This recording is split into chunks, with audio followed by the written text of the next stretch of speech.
चलिए वीके सिंह जी, आपको नमस्कार और आपके पूरे टीम को, जो लोग लाइव में हैं जुड़े हुए, जी नमस्कार। और जो लोग लाइव में नहीं जुड़े हुए हैं, जो लोग सुन रहे हैं, उन सभी को नमस्कार। मेरा मेरा थोड़ा सा जवाब अलग टाइप का होता है जी जी और मैं अलग टाइप के लिए ही जाना जाता हूँ। बिल्कुल। और मुझे किसी भी चीज को कहने में ना तो किसी से डर होता है, ना तो किसी से शर्म होता है। तो अब ये बताइए कि मेरे से आप जानना क्या चाहते हैं, जो मेरे पास अलग टाइप का जवाब होता है। जी बिल्कुल। अच्छा, ये एक चीज है, लोगों को पूरे देश की निगाहें टिकी हुई है सहारा इंडिया परिवार का दूसरे दर्जे का व्यक्ति ओपी श्रीवास्तव के ऊपर। अब दो चीजें यहाँ पे है, मैं थोड़ी सी क्लियर कर देता हूँ कि एक हाँ तो हाँ। उनके एडवोकेट के द्वारा कैंसर पीड़ित बताया गया। तो कुछ लोगों को ऐसा लगता है कि अगर ये भी नहीं रहेंगे तो हम किनके पास दावे करेंगे। नहीं नहीं, दूसरा, देखिए ये हकीकत बात है कि उनको कैंसर से पीड़ित हैं। जी अब वो कैंसर एक्टिव मोड में है या डेड मोड में है, ये आपको रिपोर्ट 10 तारीख को मिल जाएगी। जी बिल्कुल। हाँ, तो इसी के दो पहलू है कि एक तो कुछ लोगों को ऐसा लगता है कि अगर इतनी भयंकर बीमारी है तो खुदा ना खास्ता कल क्या होगा कोई नहीं जानता, लेकिन उनको नहीं, देखिए उनके उनके नाम पे किसी ने 1 रुपया नहीं दिया। मैं आपको, अगर आप ये कहिएगा कि अब मैं उनकी तरफदारी कर रहा हूँ, तो ऐसा नहीं है। नहीं नहीं, लेकिन कहने का आपको मतलब एक ये है कि अभी आपको एक लाइन अभी बता तो दूं, सुनिए, जी आपको एक लाइन बता दूं कि जितने लोगों ने पैसा दिया है, सिर्फ अपने स्वार्थ के लिए दिया, अपने कमीशन के लिए दिया, अपने पैसे को डबल करने के लिए दिया। किसी ने सुब्रत राय के पैसे को डबल करने के लिए, सुब्रत राय के परिवार को पालने के लिए, ओपी श्रीवास्तव के बच्चों के शिक्षा के लिए किसी ने पैसे नहीं दिया। सिर्फ सब लोगों ने पैसे क्यों दिया कि मेरे को इस पर 5% कमीशन मिलेगा, 10% कमीशन मिलेगा, मेरा घर परिवार चलेगा, मेरा पैसा 3 साल में डबल हो जाएगा, मेरा पैसा 5 साल में डबल हो जाएगा। बिल्कुल। और एक भी आदमी का नाम बता दीजिए जो अपने पैसे लेने के लिए केस किया हो। पूरे हिंदुस्तान की गारंटी दे रहा हूं। जी और जिसने भी अपने पैसे लेने के लिए केस किया है, उसको पैसा मिला है, ब्याज के साथ मिला है। मैं गवाह हूं, मैं दे दूंगा प्रूफ आपको। 5 का 25 भी लिया हूं, 5 का 20 भी लिया हूं, 5 का 22 भी लिया हूं, 5 का 15 भी लिया हूं। इसी परिवेश में लिया हूं। और एक भी कोई कह दे कि मैंने पैसे लेने के लिए अपना कोई केस लगाया है। मैं एलएलबी नहीं किया हूं, लेकिन अच्छे अच्छे वकील सहारा के मामले में मेरे सामने टिके हैं। और कोई वकील खड़ा होकर मेरे सामने चैलेंज कर ले।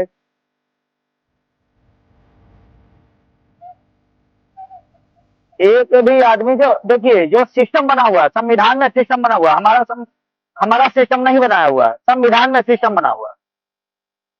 और संविधान में जो सिस्टम बना हुआ है, उसके तहत आज तक कोई नहीं गया।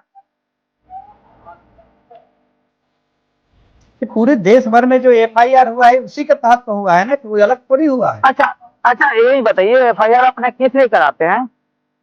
आप मुझे एफआईआर के बारे में डेफिनेशन बता दीजिए। जी इसको लेकर के ईडी ने भी खुद अपने अपने नहीं, मैं बात देखिए, ईडी, अभी पहले एफआईआर पर बातें कर रहे थे, एफआईआर पर बातें कीजिए, फिर ईडी पर जी बातें कीजिएगा तो मैं ईडी के बारे में बताऊंगा। नहीं नहीं, वही वही मैं कह रहा हूँ कि ईडी खुद इस बात को कही है कि पूरे देश भर में जो मैं केसेस लगे अरे हुए हैं मैंने उसी क्या के कहा, खिलाफ एक कार्रवाई हुई है। एफआईआर हमेशा होता है, कभी भी पैसा लेने के लिए नहीं होता है। कोई डर के मारे अगर आपको पैसा दे दे तो वो अलग बात है। एफआईआर कभी पैसा लेने के लिए नहीं होता है। एफआईआर होता है हमेशा उसके गुनाहों को सजा दिलाने के लिए। हमारी हमारी अगर कहीं और पे ईडी मुसीबत क्या, है तो हम सुनिए, तुरंत इन्फॉर्मेशन करेंगे ना प्रशासन को। अरे मैं क्या कर रहा हूँ, मैं तो यही तो चाह रहा हूँ कि भाई साहब आप बोलिए ना कि मैंने ये चीजें किया है। आप ये जी क्यों बोल रहे हैं कि हमने पैसा लेने के लिए और हम ब्याज सहित पैसा लेने के लिए केस लगाए हैं? और ईडी की कार्रवाई सिर्फ मनी लॉन्ड्रिंग के लिए है, ना कि आपका पैसा दिलाने के लिए।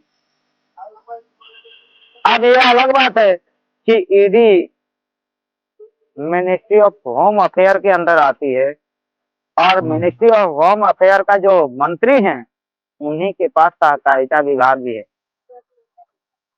लेकिन ईडी की कार्रवाई कभी आपको पैसे दिलाने के लिए नहीं होता। ईडी अगर अपनी कार्रवाई करती है, जो भी पैसे जब्त कर देती है कोर्ट के सामने रख देती है, कोर्ट उसका डिसाइड करता है कि क्या करना है।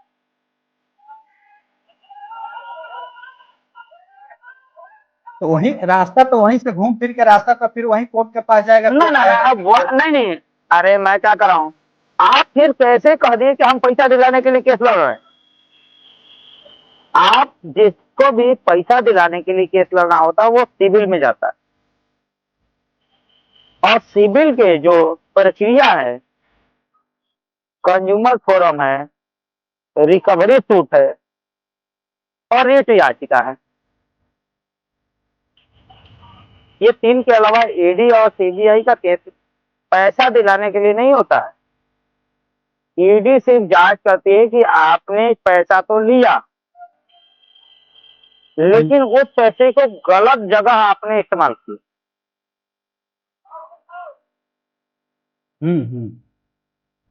समझ गए ना, मनी लॉन्ड्रिंग।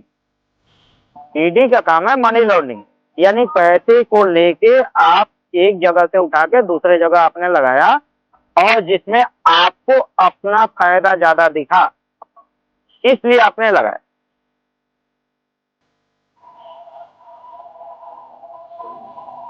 मेरी बातें समझ रहे हैं? जी बिल्कुल। अब मैं 2 घंटे से अब सुन रहा था, मैं आज तक इतना देर कभी किसी की लाइव नहीं सुना, और ना मैं सुनना पसंद करता हूँ कभी किसी की लाइव। चलिए, तो हमारा भी सौभाग्य है। तो लास्ट में मुझे जरूर अपना चेहरा दिखाना पड़ा, बताना पड़ा कि कौन सा केस किस तरह का होता है। और आपको ये भी खुला चैलेंज दे रहा हूं, 1 रुपए का ब्याज किसी को नहीं मिलेगा, कोई कहीं भी चला जाए। पैसा मिलेगा सिर्फ पोर्टल के माध्यम से ही। तो कुछ लोग तो कह रहे हैं कि भाई हमारा उधर ही है, ये बात खत्म। अरे सुन तो लीजिए, मैं बता रहा हूँ ना, पैसा मिलेगा सिर्फ पोर्टल के माध्यम से ही, और वो भी भारत सरकार के बनाए हुए प्रारूप के माध्यम से ही मिलेगा। झारखंड हो चाहे पश्चिम बंगाल हो, कुछ भी नहीं कर सकता। और किसी के अंदर इतना दम हो तो 1 रुपए का ब्याज लेके दिखा दे। और भारत सरकार ने किसी छोटे टचपुंजी एनजीओ को परमिशन नहीं दिया है कि आप पूरे देश के निवेशकों का आप कसौटी ले लो। भारत सरकार सक्षम है पूरे देश के निवेशकों के लिए और पूरे देश के नागरिकों के लिए। जी। किसी भी टचपुंजी एनजीओ को परमिशन नहीं दिया है।